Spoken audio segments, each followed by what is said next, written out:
Biarlah setiap kami yang memuji, menyatakan bahwa kesetiaan-Mu adalah kesetiaan sejati. Engkau yang berjanji menyertai kami. Kami percaya tidak satupun di antara kami ditinggalkan Tuhan. Engkau tidak pernah membiarkan kami berjalan sendiri-sendiri. Sehingga ketika Engkau mengutus setiap kami secara pribadi demi pribadi, kami mengimani ya Tuhan. Apa yang menjadi kehendak-Mu terjadilah dalam hidup kami. Karena kami tahu itu yang terbaik. Roh Kudus pimpinlah kami setiap langkah-langkah kami di hari-hari ke depan. Bahkan jam-jam yang akan kami lewati. Kami sangat percaya Engkau tidak pernah membiarkan kami. Sungguh Engkau adalah pengharapan satu-satunya di dalam pengiringan kami kepadamu. Terima kasih Tuhan untuk kesempatan pagi hari ini. Bahkan kami boleh mendengarkan akan firman Tuhan dan memikirkannya. Roh Kudus urapi firman-Mu dan urapi kami semua. Layakan hamba yang hina ini boleh menjadi perantara-Mu untuk men-sharekan akan keagungan firman Tuhan. Firman yang tidak berubah namun terus-menerus mengubah setiap kami menjadi seperti yang Tuhan mau. Terima kasih. Kami menolak segala kuasa nasir setan keluar dari tengah kami. Hanya Engkau yang bertahta dan kuasai kami. Terpujilah Tuhan. Dalam nama Yesus penebus jiwa kami yang hidup. Kami berdoa. Haleluya. Amin. Kita sekali lagi beri sorak-sorai tepuk tangan bagi Tuhan. Shalom saudara. Shalom. Kita sama-sama membuka di dalam Matius pasal ke-10 ayat yang ke-16. Matius pasal 10 ayat yang ke-16. Ayat 16 kita baca bersama-sama terlebih dahulu dan saya akan menambahkan beberapa ayat berikutnya. Matius 10 ayat ke-16 kita baca sama-sama. Lihat, aku mengutus kamu seperti domba ke tengah-tengah serigala. Sebab itu hendaklah kamu cerdik seperti ular dan tulus seperti merpati. Saya lanjutkan, tetapi waspadalah terhadap semua orang. Karena ada yang akan menyerahkan kamu kepada majelis agama dan mereka akan menyesah kamu di rumah ibadatnya. Dan karena aku, kamu akan digiring ke muka penguasa-penguasa dan raja-raja sebagai suatu kesaksian bagi mereka dan bagi orang-orang yang tidak mengenal Allah. Apabila mereka menyerahkan kamu, baca seterusnya, janganlah kamu khawatir akan bagaimana dan akan apa yang harus kamu katakan. Karena semua itu akan dikaruniakan kepadamu pada saat itu juga. Karena bukan kamu yang berkata-kata, melainkan roh Bapamu. Dia yang akan berkata-kata di dalam kamu. Amin. Tuhan memberkati. Saudara, di dalam ibadah pagi tadi saya mengulas sedikit tentang penciptaan.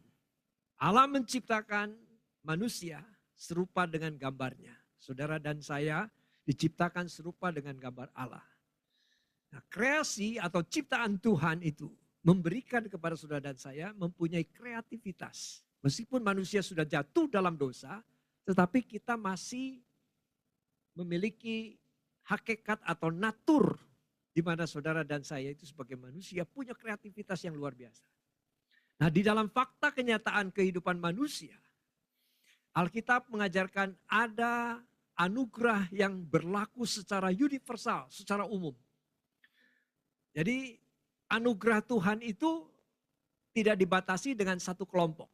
Misalnya, saudara dan saya sebagai orang percaya kepada Tuhan, itu karena iman.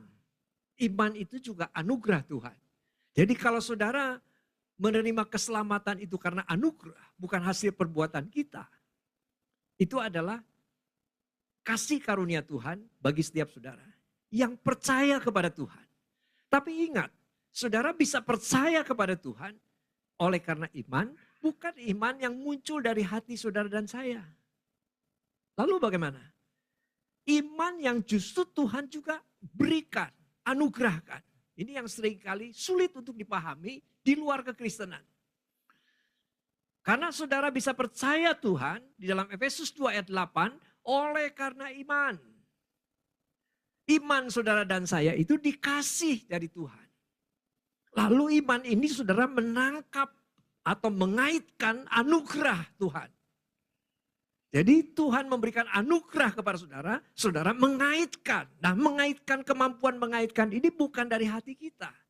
Karena hati kita sudah berdosa, sudah jatuh dalam dosa.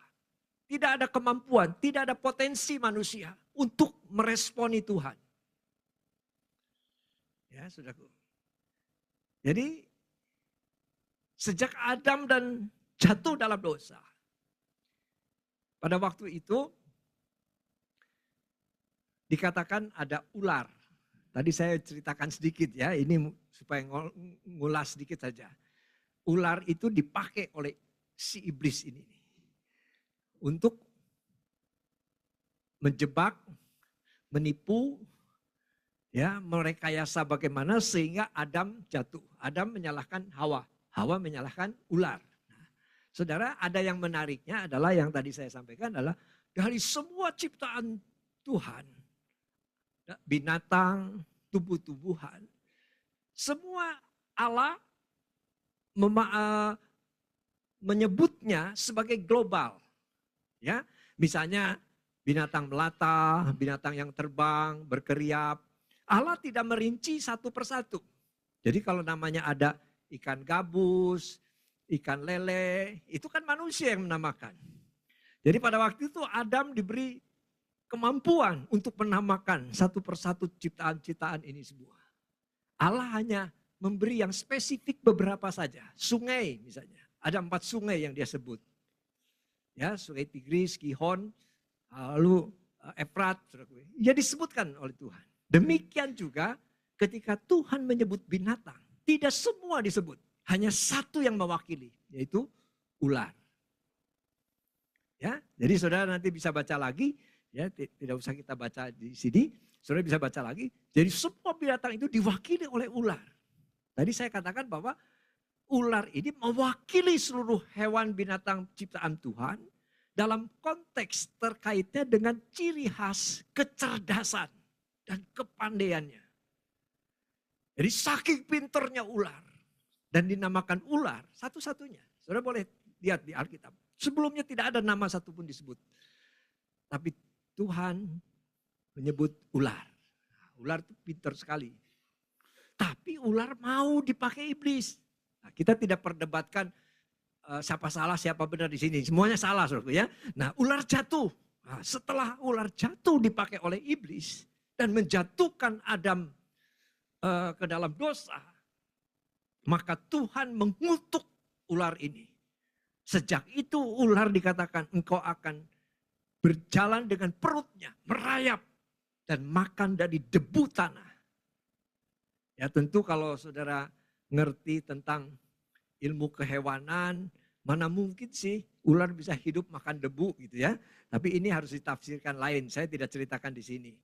Karena ular kemana-mana kan suka gitu ya. Nah, mungkin kena debu gitu ya, barangkali begitu ya. Nah sekarang saya lanjutkan. Nah ular ini saudaraku, tadinya yang begitu cerdik, begitu tinggi derajatnya, Tuhan rendahkan serendah-rendahnya. Bahkan Tuhan sampai mengatakan, kepala ular ini akan diremukkan oleh keturunan dari Hawa, perempuan ini. Dan akhirnya Mesias datang, Tuhan, firman yang menjadi daging. Allah turun ke dunia ini, firman yang menjadi daging, yaitu manusia. Immanuel yang kita tadi imani, kita nyanyikan beserta kita. Nah dia selesaikan di kayu salib. Untuk apa? Untuk menanggung dosa saudara dan saya. Dan dia katakan sudah selesai. Dan itu menunjukkan penggenapan dari nubuatan. Kepala ular diremukkan.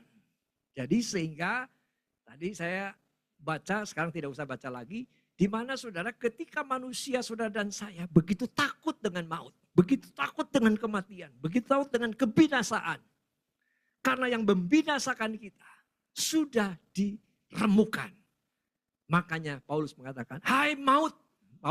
Sebenarnya Paulus mengulang lagi. Tertulis, hai maut di mana sengatmu. Amin. Ya, kan saya seringkali kita lihat kalau ada lantai-lantai, itu lantai hotel, lantai apartemen, biasanya tidak ada angka 4 ya. Betul ya saudara? Nah, kalau ditelusuri katanya kata 4 itu kan si ya. Nah, jadi kata anti gitu ya, takut mati. Saya waktu kecil saya enggak mikir apa-apa. Saya tinggal di kota kecil kan ya. Jadi tetangga apa tuh kota tuh kenal semua. Jadi kalau ada yang meninggal, dulu nggak ada rumah duka. Jadi di rumahnya aja itu ada palang itu kali hitam gitu ya. Putih apa hitam? Ya, pokoknya ada yang begitu gitu ya. Nah, saya kalau lihat begitu ada yang mati. Ya. Nah, saya kalau jalan lihat ada yang begitu, saya takut loh saudara. Saya takut sampai muter gitu kan. Kan kalau di kota kecil kan jalan bisa masuk gang. Pokoknya ngelewatin itu dah. Sampai besoknya baru itu. Baru sembuhnya itu gara-gara engkong saya meninggal. Ya. Itu mau gak mau begini. Jadi saya ngintip-ngintip gitu. Jadi kita begitu takut. Nah, makanya itu anehnya, ini aneh sedikit joke ya. Menurut saudara, maaf ya, jangan yang di sini, yang di luar sana ya. Yang di luar sana. Perempuan itu lebih takut laki hidup atau laki mati? Di luar sana. Di sini kan banyak juga wanita, ibu-ibu ya. Jadi yang di luar sana, saudara sekarang tolong jawabkan. Perempuan kebanyakan takut laki-laki hidup, laki-laki mati. Ayo. Halo? Ngerti pertanyaannya ya? Menurut saudara, semua yang di sini nih kita berpendapat nih. Perempuan yang di luar sana lah, di luar planet gitu ya. Lebih takut laki-laki hidup atau laki-laki mati? Enggak ada suaranya sih. Laki-laki mati kan? Hah? Laki-laki mati kan? Iya. Laki hidup. Nah, laki-laki mati. Kenapa disuruh tidur dengan laki-laki yang mati? Nggak mau dia. Kalau bukan lakinya. Sebenarnya kenapa coba? Karena udah nggak bisa apa-apa. Ya Pak ya. Laki yang hidup berani tidur bareng. Oh bahaya saudara. Nah saudara, kematian itu begitu menakutkan. Tetapi Paulus mengatakan dia mengulang lagi tertulis. Maut di mana sengatmu. Artinya apa? Bisamu apa? Ular yang berbisa pun sangatnya di mana? Maut di mana sengatmu. Sehingga saudara dan saya, bukan kita sembrono, lalu berani mati bunuh diri, pegang bom, itu namanya tidak berani hidup. Bukan berani mati, saudara. Itu saking tidak berani hidup, terpaksa mati, saudara. Tapi kalau saudara berani hidup, dan hidup yang bermakna, yang Tuhan mau. Sebenarnya Paulus katakan, hidup adalah Kristus, mati adalah keuntungan. Amin. Nah setiap saudara dan saya, kita itu punya pengharapan seperti yang tadi. Pengharapan bahwa hidup ini untuk selamanya menjadi milik Tuhan. Anugerah Tuhan. Tapi kita harus respon dengan iman. Iman pun adalah pemberian Tuhan. Nah, apa nextnya setelah itu? Maka setelah kita mendapatkan anugerah, jadi kita bisa melakukan sesuatu yang sesuai dengan apa yang Tuhan mau, yang kita pimpin. Bukan karena kita sudah kepake, bukan kita karena terlalu pinter sehingga Tuhan terpaksa maki kita. Tidak. Justru ketika saudara dan saya kita menyadari bahwa ular yang hebat gitu direndahkan oleh Tuhan serendah-rendahnya. Tuhan membuktikan di kemudian hari kelaknya. Tuhan pakai binatang yang paling lemot ya saudara. Nah, Tuhan pakai. Waktu Tuhan mau sebelum dia disalibkan, Dia datang ke Yerusalem. Dia naik apa? Keledai. Keledai itu binatang lemot, saudaraku. Ya tak? Nah, kalau Bapak Presiden kita Prabowo itu suka kuda. Wah, kalau kuda kan gagah. Dinaikin, wah cepat. Kalau keledai nggak bisa, saudaraku. Tapi Yesus pilih keledai. Tapi keledai yang lemot itu dipakai Tuhan. Sempat bisa ngomong. Ya kan saudara? Alkitab mencatatnya. Jadi sesuatu yang kelihatannya biasa. Saudara, Tuhan bisa pakai. Tuhan bukan pakai saudara dan saya karena keluar biasaan kita.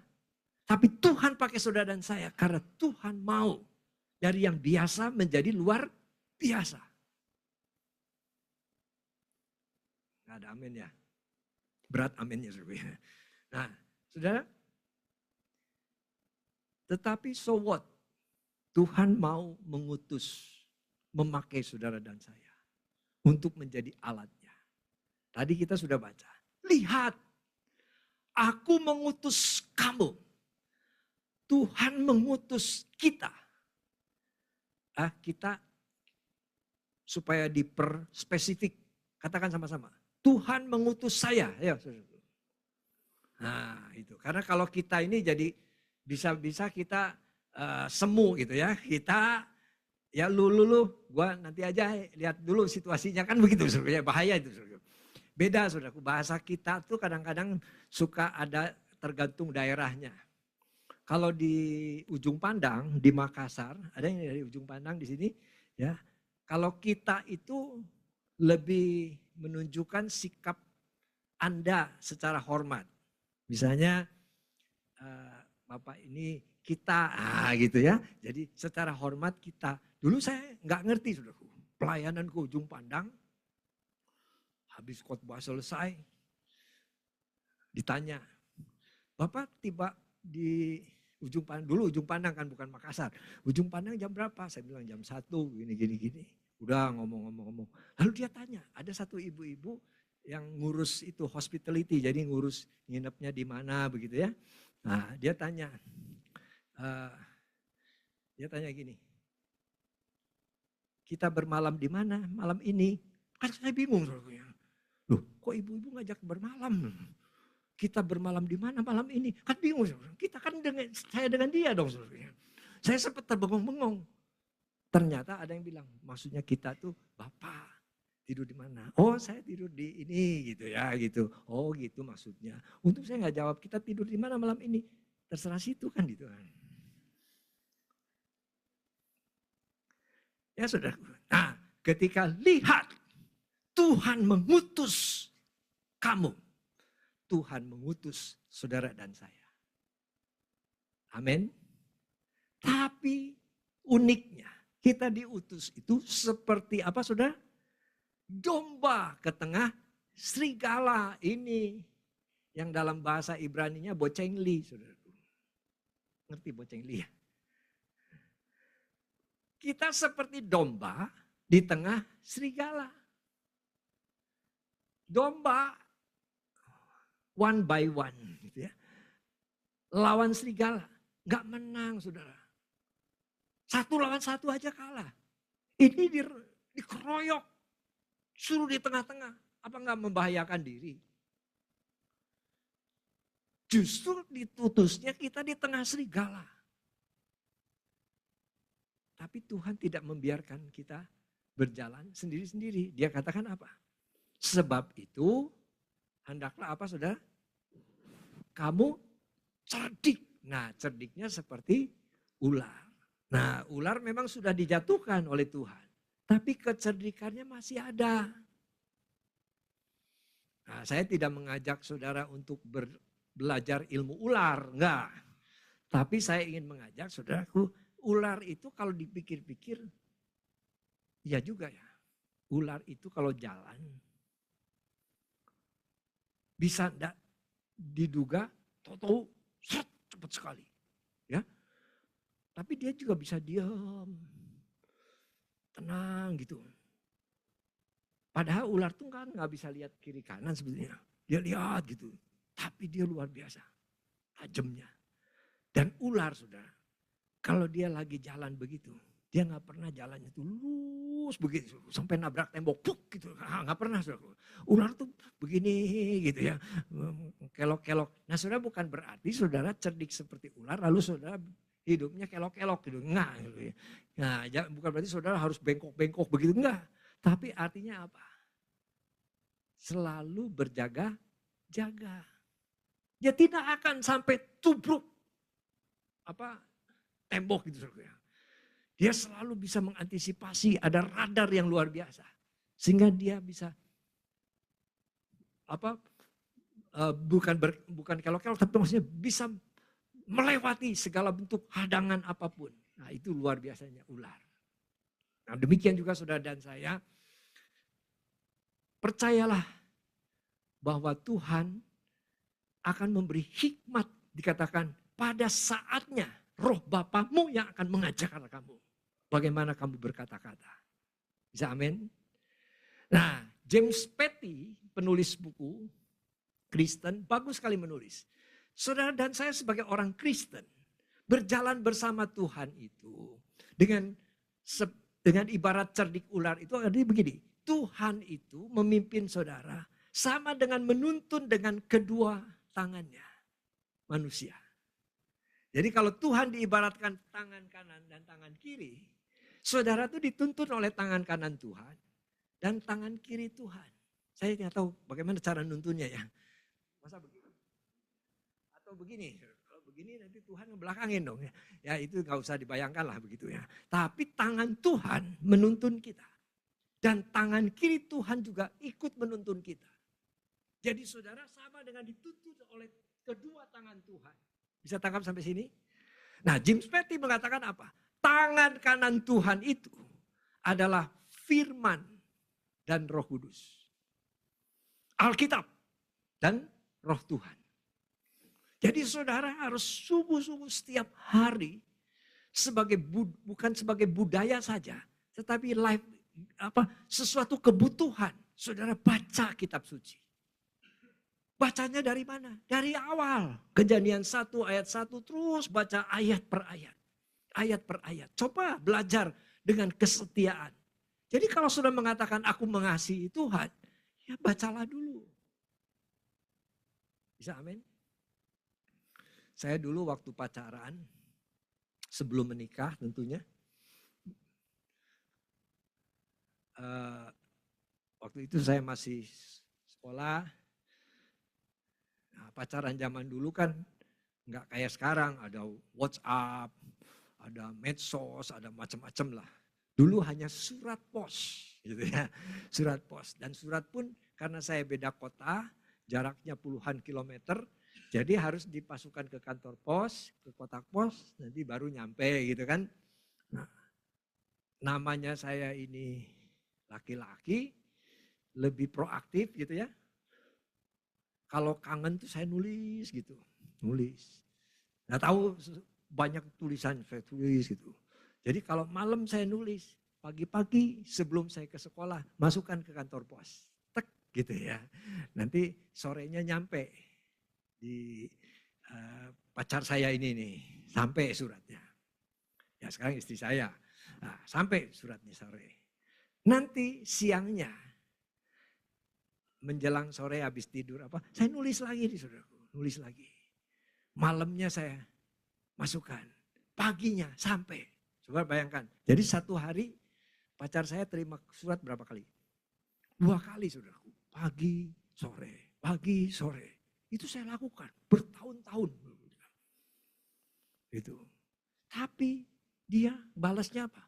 Bisa 2 minggu sekali, bisa sebulan, nggak pernah balas-balas. Tapi saya tetap kirim terus. Dan waktu kami married, dia bawa itu 1 dus, berapa dus itu surat semua. Dia cuma nanya, kamu nggak capek nulis? Saya malah bacanya aja setengah capek sudah.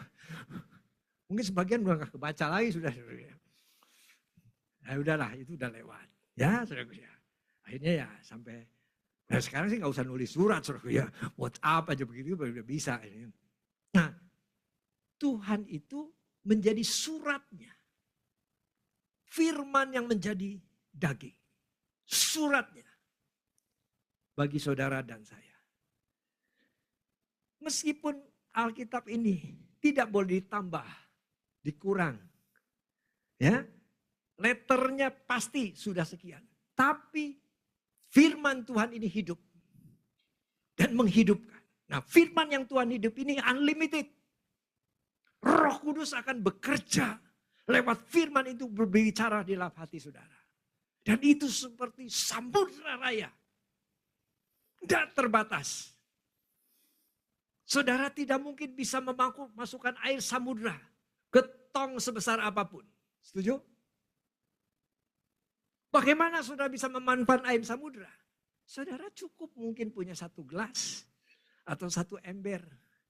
Setiap kali saudara butuh, ambil. Setiap saudara butuh, ambil. Habis nggak? Halo? Nggak mungkin habis. Air samudranya nggak habis-habis. Saudaranya bisa. Butuh 5 ember, butuh 10 ember terus. Saudaraku. Demikian juga Alkitab. Unlimited. Seperti samudra. Di kedalamannya. Firman yang tidak pernah habis-habisnya. Saudara tinggal menggali. Itulah kenapa tangan Tuhan memimpin saudara. Menuntun saudara. Saudara hidup di dalam firman. Dan firman di dalam kita. Saudara bergaul dengan firman Tuhan. Sederhananya saudara baca. Yang letternya jelas. Per huruf, per kalimat, baca. 1 ayat boleh, 2 ayat boleh, 3 ayat boleh.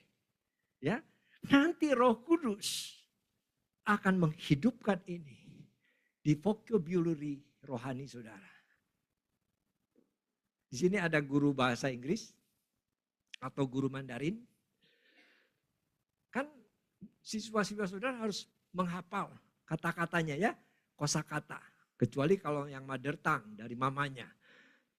Nah, kosakata yang ada itu akan muncul, akan kembali kalau sudah diinputkan. Tangkap ya. Nah, saudara, isi dengan firman Tuhan. Baca Alkitab tiap hari. Bahkan lebih intens, terus baca. Nanti Roh Kudus yang akan hidupkan firman itu. Yang akan berbicara di dalam hati saudara. Haleluya. Haleluyanya lemes ya. Nah, begitu saya agak paksa dikit nih. Ayo kita berikrar. Saya paling suka berikrarnya ini. Ayo sama-sama. 1, 2, 3. Saudara mau diberkati? Kalau udah itu pasti amin deh ya. Jadi sekarang kita berikrar. 1, 2, 3. Saya berjanji. Baca Alkitab. Setiap hari. Minimal 1 ayat. Lebih boleh. Lebih boleh. Kurang jangan. 1 kali lagi. Saya berjanji. Setia. Setiap hari. Baca Alkitab. Minimal 1 ayat. Lebih boleh. Kurang jangan. Nah, sekarang saudara. Saya berjanji.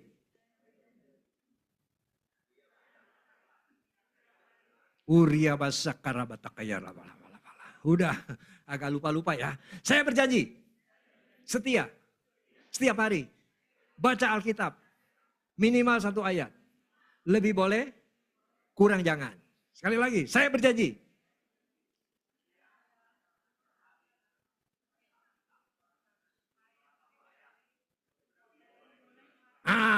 Tepuk tangan dulu. Haleluya. Kalau kenapa saya katakan minimal 1 ayat lebih boleh kurang jangan. Kalau namanya kurang dari 1 ayat itu namanya enggak baca. Ya sudah ya. Baca. Dari mana? Dari Kejadian 1 ayat 1. Selesainya Wahyu 22 ayat berapa? 21. Setelah itu apa? Balik lagi. Sampai kapan? Sampai saudara tidak bisa baca lagi.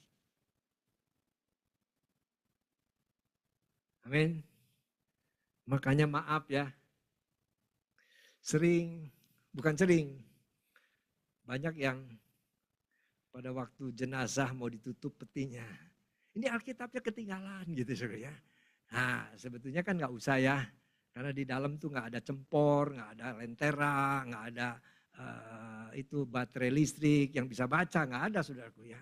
Karena dia sudah hidup selamanya bersama firman. Nah, tiap hari saudara baca, ambil waktu. Sekarang lebih mudah lagi, nggak usah bawa Alkitab begini kan. Di handphone kan ada saudaraku. Baca 1 ayat, 2 ayat. Saudara mau saat teduh, renungan lain silahkan. Tapi minimal ini harus saudara komitmen dengan Tuhan. Dan bukan saya menjamin, tapi Roh Kudus nanti akan menghidupkan ayat-ayat itu. Di waktu kebutuhan itu datang, di waktu saat itu terjadi, pencobaan, kesulitan apapun, membuat saudara, manusia lain mungkin galau, manusia tidak tahu jawabannya apa. Saat itu Roh Kudus akan bekerja, memberi pandangan kepada saudara. Karena ada saatnya mungkin Tuhan izinkan. Orang lain tidak bisa bantu kita. Tidak ada yang mendampingi saudara. Tidak ada yang bisa menasehati saudara. Tapi saudara bergumul dengan firman Tuhan. Dan ayat itu akan berbicara. Haleluya. Ini tangan kanan Tuhan. Lalu tangan kiri Tuhan adalah kejadian-kejadian kecil. Artinya kejadian-kejadian yang biasa. Yang Tuhan izinkan. Misalnya saudara jalan-jalan, makan malam, atau sedang duduk-duduk, saudara di toko, saudara di kantor, di mana saja. Ada hal-hal yang Tuhan izinkan terjadi, menyentuh hati saudara. Lalu akan mengajarkan sesuatu. Oh iya ya, oh iya ya, oh ini. Nah itu tangan kiri Tuhan. Orang yang berjalan bersama Tuhan, tidak meremehkan hal-hal kecil yang Tuhan izinkan terjadi. Karena dari hal yang biasa, kalau itu waktu Tuhan, Tuhan akan berbicara. Indah sekali kata Charlie Chaplin. Charlie Chaplin itu tokoh, mungkin yang muda-muda kurang hafal nama ini. Charlie Chaplin itu adalah tokoh komedian, legenda. Dia pernah bilang begini, I love walk in the rain because nobody can see my teardrops. Saya suka hujan-hujanan lah kalau ngomong kitanya. Saya suka hujan-hujanan nih. Kenapa? Karena waktu hujan-hujanan, saya nangis pun orang tidak ada yang lihat air mata saya menetes. Ya, ini artinya dalam sekali. Kadang-kala saudara, ketika saudara mau ngomong sama siapa, mau curhat sama siapa, curhat sama si ini malah jadi omongan. Curhat sama si ini malah saya diguruin, capek, dikhotbahin, bukannya ditolong, dikhotbahin. Sudah capek, sudah tidak tahu kemana-mana. Kenapa sudah tidak duduk? Duduk di kaki Tuhan. Lord is my shepherd. I shall not be in want. Tidak ada yang lain, hanya Engkau Tuhan. Lalu di dalam duduk itu saudara berkata apa? Apa yang saudara butuhkan? Saudara sedang dalam kesakitan, bukan berarti saudara memaksa Tuhan menyembuhkan. Tapi saudara mau mengerti, jadilah kehendak-Mu, biar nama-Mu dipermuliakan. Tapi berikan kekuatan, supaya mungkin melalui sakit ini, saya jadi tetap berkat Tuhan untuk bagi orang lain. Amin. Saudara kalau buka di Google, ada nama Helen Keller. Helen Keller itu dalam usia 19 bulan. Lalu dia baru diketahui mempunyai kelainan. Dia buta sekaligus tuli. Ya. Sudah buta tuli. Padahal orang yang buta bisa tertolong kalau pendengarannya tajam ya, lebih tajam, lebih peka, dia bisa. Gitu. Tapi ini buta. Tuli. Otomatis dia tahu mau ngomong apa. Tapi Tuhan kirim seorang perawat, Madam Sullivan. Dia mendampingi anak ini dengan ketulusannya. Lalu sampai dewasa, dia bimbing, dia ajar. Bagaimana dia bisa membaca, bagaimana bisa mengerti bahasa, bagaimana berkomunikasi. Maka Tuhan pakai madam ini. Dia bimbing Helen Keller. Dengan cara apa? Menyentuh. Disentuh, Lalu bisa membaca bibir orang. Mulai belajar lagi braille dan lain sebagainya. Saya juga kurang mengerti bagaimana cara mengajarnya. Luar biasa. Akhirnya dia lulus universitas. Bahkan mendapatkan gelar PhD. Luar biasa.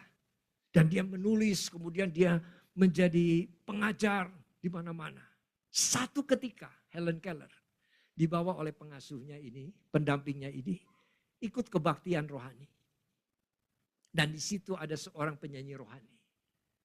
Melakukan lagu, kalau di dalam bahasa Indonesia, itu kira-kira begini. Hadirkah waktu Tuhan disalib. Hadirkah waktu Tuhan disalib. Pernah dengar gak saudara? Hadirkah waktu Tuhan disalib.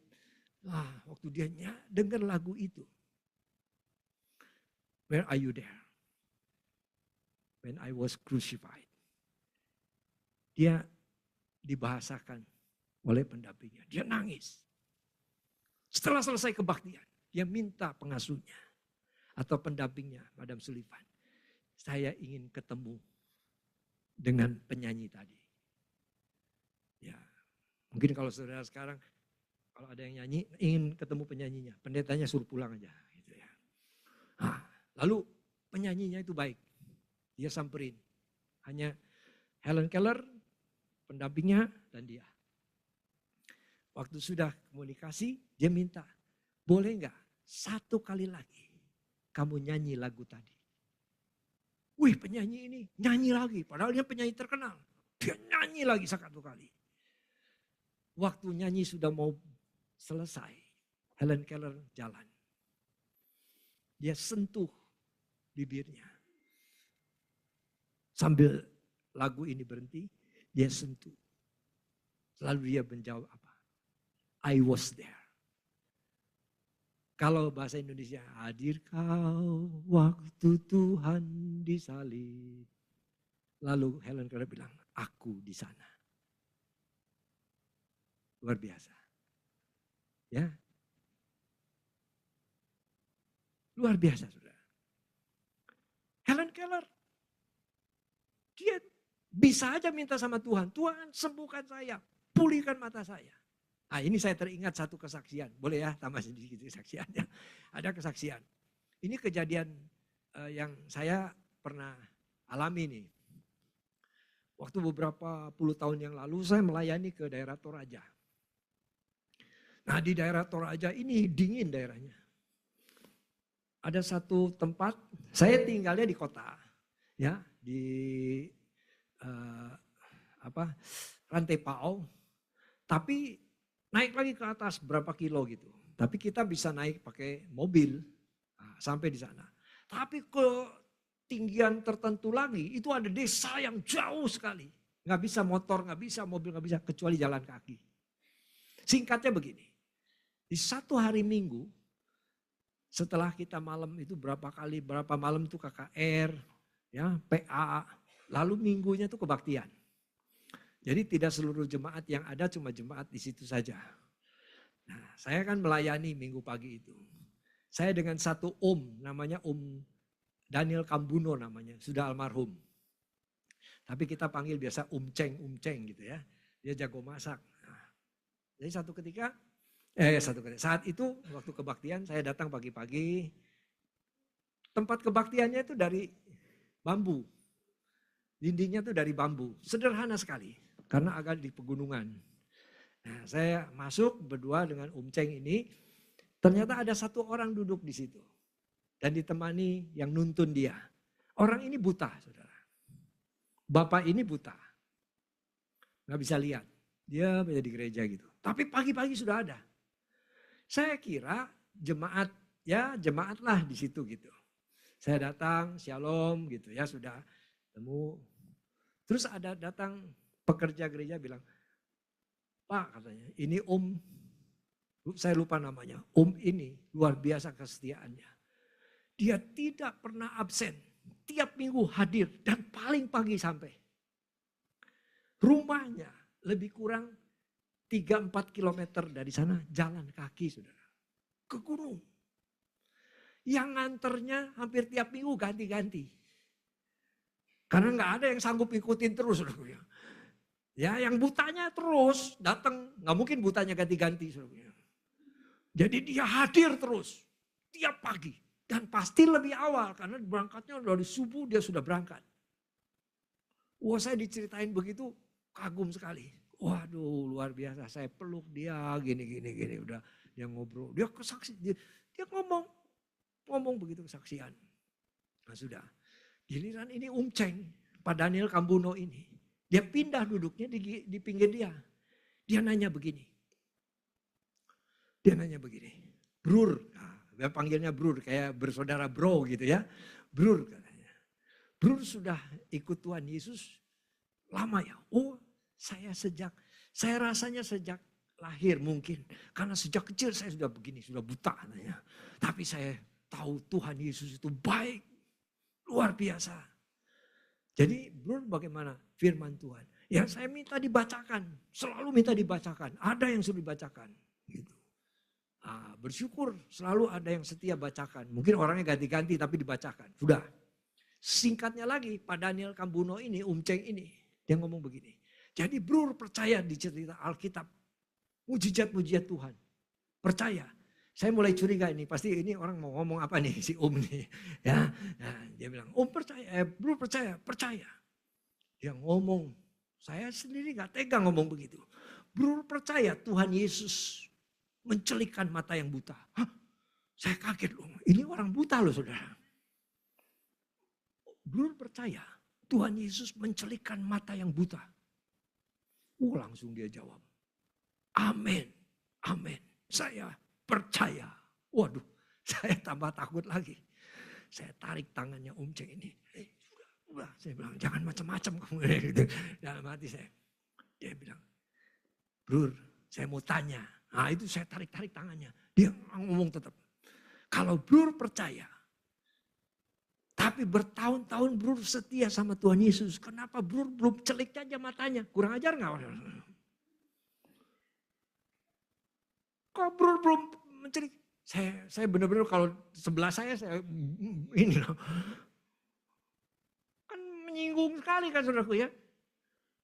Kenapa Bro percaya tapi bertahun-tahun Tuhan Yesus Bro bilang baik. Tapi kok Bro matanya gak lihat-lihat. Malah saya yang ikut jadi emosi. Sudah jawaban ini bilang begini. Saya sudah tidak ragu. Mujizat Tuhan Yesus itu masih ada sampai hari ini. Dia ngomong. Ini kalimat ini seumur hidup mungkin saya gak akan lupa. Kecuali saya pikun. Ya. Saya tidak akan, dia bilang mujizat itu masih ada. Dan saya terlalu yakin karena Yesus terlalu baik. Kalau dia mau celikan mata saya, sekarang juga bisa.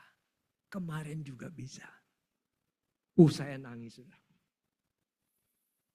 Tapi kalau Tuhan Yesus belum celikan saya percaya suatu hari saya akan melihat tatap muka. Waduh saya nangis sudah.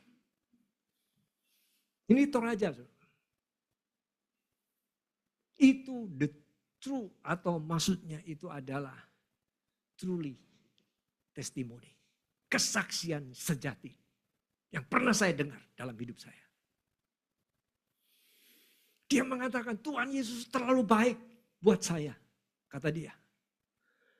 Dan saya pasti yakin Tuhan Yesus bisa celikan mata saya. Sekarang, kemarin, atau nanti. Tapi kalau sampai hari ini saya belum dicelikan, saya bukan masalah. Saya tahu suatu hari saya akan ketemu dengan Tuhan. Ini beriman. Amin. Ini tangan kiri Tuhan. Yang menuntun kita, mengajarkan kita. Mempercayakan kepada Tuhan sepenuhnya. Saya tidak berani. Ada yang buta bilang, Ibu percaya Yesus? Kok matanya? Enggak berani saudaraku. Tapi ini ada. Waktu itu saya saksikan di mana-mana. Sampai dia meninggal saya pernah dengar. Saudara, Tuhan mau menuntun kita, memakai kita. Amin. Ya, cerdik seperti ular. Sesuatu yang kelihatan biasa dan cerdik seperti ular itu ada apa? Ular, ini saya lanjutkan. Ular itu punya naluri, dia itu tahu diri. Ya. Jadi misalnya ular sawah paling makannya tuh kodok gitu ya. Nggak ada ular sawah makan kerbau, nggak ada saudara. Ya, itu namanya gigit kerbau. Tapi ular piton bisa makan ayam, kambing. Wah, ular-ular yang besar baru makan yang besar. Jadinya apa? Mereka ini tahu diri saudara. Jadi kalau kapasitasnya itu dia ambilnya segitu saudaraku. Nah cerdik seperti ular tuh saudara dan saya itu harus find out, menemukan posisi saudara, ya kan, kapasitas saudara di dalam rancangan Tuhan. Karena seberapa yang Tuhan percayakan kepada kita, itulah yang bisa kita pakai. Dan Tuhan akan buat yang biasa jadi luar biasa. Haleluya. Amin. Jadi setiap orang pasti bisa dipakai Tuhan. Yakin dipakai Tuhan. Dan percaya Tuhan bisa pakai. Karena apa? Kalau kita bisa dipakai Tuhan, itu anugerah. Karena kesempatan tidak akan datang 2 kali. Kesempatan dipanggil Tuhan, dipakai Tuhan itu hanya 1 kali. Ya mungkin ada yang kelihatan beberapa kali. Tapi kesempatan begitu datang di dalam kondisi tertentu, kesempatan datang di dalam kondisi tertentu, kesempatan datang di dalam kondisi itu adalah tidak terulang kembali sama seperti waktu saat datangnya kesempatan itu. Jadi kalau satu saat saudara ditawarkan, ayo melayani, percaya. Jangan saudara, aduh susah, saya tunggu nanti aja. Kalau sudah semua beres, kapan beresnya saudaraku? Memang kita gak pernah beres-beres. Amin. Makanya ada satu mahasiswa, ini sebelum tutup nih. Ada mahasiswa teologi nih saudaraku. Dia pinter nulisnya. Tapi kalau sudah diuji, khotbah, apalagi khotbah, susah ngomongnya. Karena dia punya penyakit gagap. Tahu gagap ya? Ngomongnya begitu saudara ya. Itu namanya gagap ya. Jadi kalau khotbah susah kan. Saudara capek saudara kalau dengar yang beginian kan. Coba kalau saya ngomongnya, saudara dari tadi nunggu saya mau ngomong apa kan, capek kan. Oh betul capek ya saudara. Nah dia begitu. Tapi tetap ujian khotbah nggak ada nggak ada dispensasi. Dia tetap harus diuji. Bukan cuma gagap, terus lupaan. Tahu lupaan saudara ya? Gampang lupa gitu saudara. Nah, satu kali dia udah siap-siap, bagus nyiapinnya. Begitu naik di atas, gagap saudaraku. Dan ini ngeblank, tulisan gede juga. Udah nggak tahu ngomong apa. Dia ngomong begini, Shalom. Wah dipaksa gitu ya. Shalom. Orang kaget loh. Ini apa bentak-bentak gitu. Shalom. Supaya ngomongnya ini. Saudara-saudara. Ngeblank. Udah shalom bingung loh ngomong apa. Saudara-saudara. Saudara tak tahu apa yang saya mau khotbahkan. Teman-temannya bilang, enggak tahu. Kalau tidak tahu, saya juga tidak tahu. Turun saudara ya. Wah gurunya bilang kurang ajar kamu main-main. Ini ujian tahu nggak katanya. Sekali lagi saya suruh besok kamu siapkan baik-baik. Khotbah tidak perlu panjang. Yang penting dimengerti. Dan sampai tujuan. Wah gitu ya. Awas kalau besok nggak benar. Saya keluarkan. Wah dia malam-malam nangis. Aduh gimana ini kan bukan saya yang milih. Saya ini ngomong gagap begini. Teman-teman bilang kamu nggak usah khawatir. Kita semua akan dukung. Kamu seperti tadi aja, cuma kami tadi salah. Nanti kalau kamu ngomong lagi, kalau bisa khotbah-khotbah. Kalau sampai tidak bisa, kami akan bilang, dukung kamu. Udah, dia agak bertenaga lagi, siap lagi. Besok gitu. keluar. Temannya bilang, jangan pakai teriak shalomnya. Jadi bilang, dia pegang ini. Shalom. Wah, mantap lah. Shalom. Saudara-saudara yang dikasihi Tuhan Yesus. Latihannya gak tahu berapa jam, saudara. Dikasihi Tuhan Yesus. Ngeblank lagi, saudaraku. Jadi, saudara tahu apa yang saya mau khotbahkan. Teman-teman yang bilang tahu, semua bilang tahu, supaya nggak dimarahin. Tahu. Kalau sudah tahu, selesai, saya turun gitu. Gurunya bilang, ini benar-benar keluar kamu, jangan lihat lagi, saya muka kamu udah begini.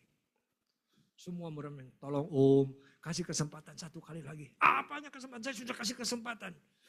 Pakai main-main. Dia bukan main-main Om, memang susah ngomongnya. Satu kali lagi Om, besok satu kali lagi.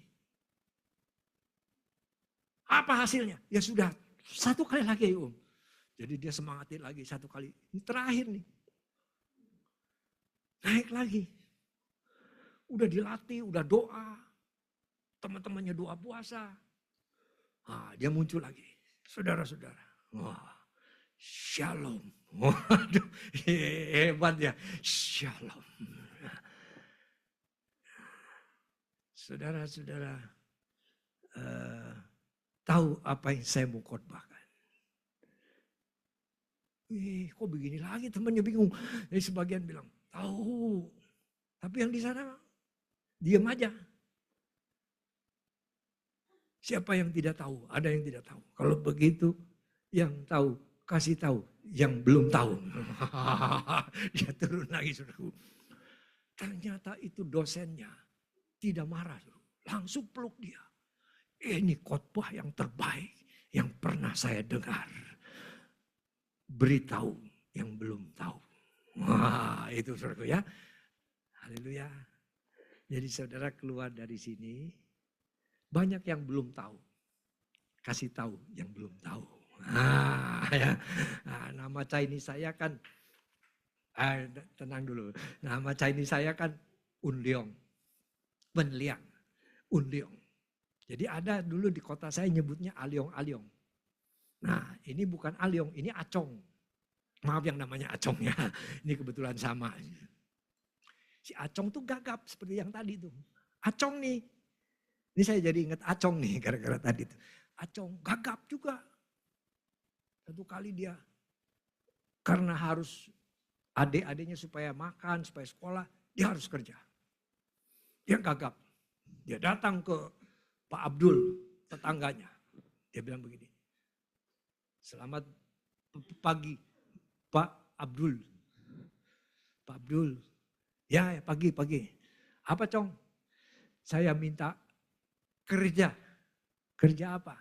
Nah Pak Abdul itu loper koran, agen koran. Zaman waktu itu kan koran masih laku-laku begitu. Dia bilang, boleh saya jual koran Pak Abdul. Pak Abdulnya bingung, lu jualan koran bagaimana? Ngomong aja susah gitu ya. Ya udahlah kasihan, ini bawa dulu deh 5 korannya. Kamu begitu laku pulang, duitnya jangan hilang. Oh terima kasih Pak Abdul, terima kasih. Dia pergi dia jual koran. Nggak sampai 20 menit balik lagi saudara. Udah laku. Duitnya dikasih. Pak Abdul bingung. Hah? Ini uang jual koran? Iya. Baru saya jual koran. Saya minta lagi. Heran Abdul belum bisa ngajak kasih 10. Pergi. 15 menit balik lagi. Laku lagi. Bayar lagi. Sampai hampir 50 koran. Sampai siang. Udah Cong makan dulu kamu. Istirahat. Teman-temannya kaget semua. Mereka jual koran dari pagi. Paling laku 5, 6, 7, 10. Ini 50. Lalu tanya, Cong gimana kamu ilmunya? Bagi-bagi dong, bisa laku koran cepet banget sampai siang kamu sudah 50. Dia sambil ketawa, ntar saya makan dulu. Ya gitu ya, ditungguin sama temennya. Cerita dong gimana. Enggak, saya cuma bilang ke orang mau beli koran saya atau saya bacain. Daripada dibacain nggak tahu selesainya kapan, jadi beli semua saudaraku. Ini acong. Ya. Nanti saudara pulang mau baca kitab atau saya bacain. Amin. Jadi siapapun saudara, tangan Tuhan menuntun saudara. Setia Roh Kudus, setia firman Tuhan, apa yang diizinkan terjadi, pasti ada maksud Tuhan. Supaya saudara yang biasa menjadi luar biasa. Tepuk tangan untuk Tuhan kita. Mari kita bangkit berdiri bersama.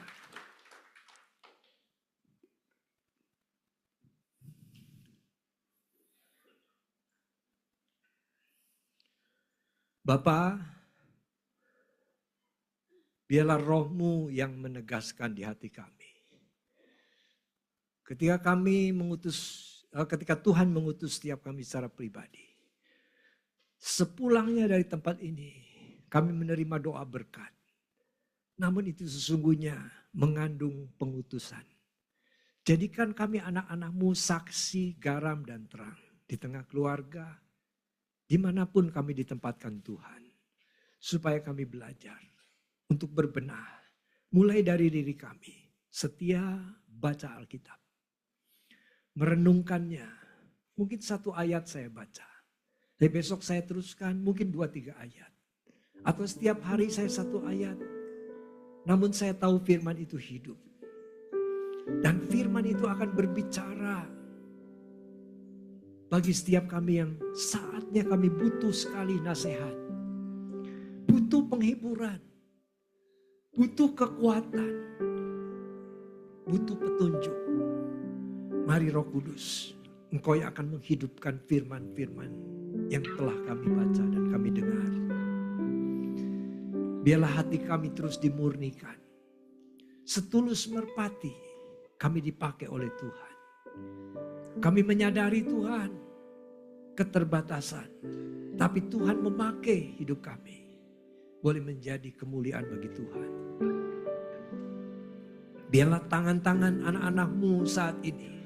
Apa yang Tuhan percayakan di tangan anak-anak-Mu. Mungkin hal kecil, hal sederhana, hal biasa. Tapi ketika kami percaya Tuhan menyertai kami. Dan menuntun kami dari jam ke jam, dari hari ke hari. Di tangan kami yang biasa menjadi luar biasa. Dan untuk hanya kemuliaan Tuhan, Engkau mengerjakannya. Terima kasih Tuhan. Teguhkanlah hati kami. Hiburkan saat kami butuh penghiburan. Kuatkan kami saat kami lemah. Dan tidak ada seorang pun yang dibiarkan berjalan sendiri-sendiri. Kami disertai oleh Tuhan. Engkau menyertai kami. Terpujilah Tuhan untuk selama-lamanya. Berkati anak-anak-Mu ini dalam pengutusan Tuhan. Dan didampingi oleh Tuhan. Di dalam nama Yesus penebus jiwa kami yang hidup. Kami berdoa. Haleluya. Amin. Tuhan memberkati.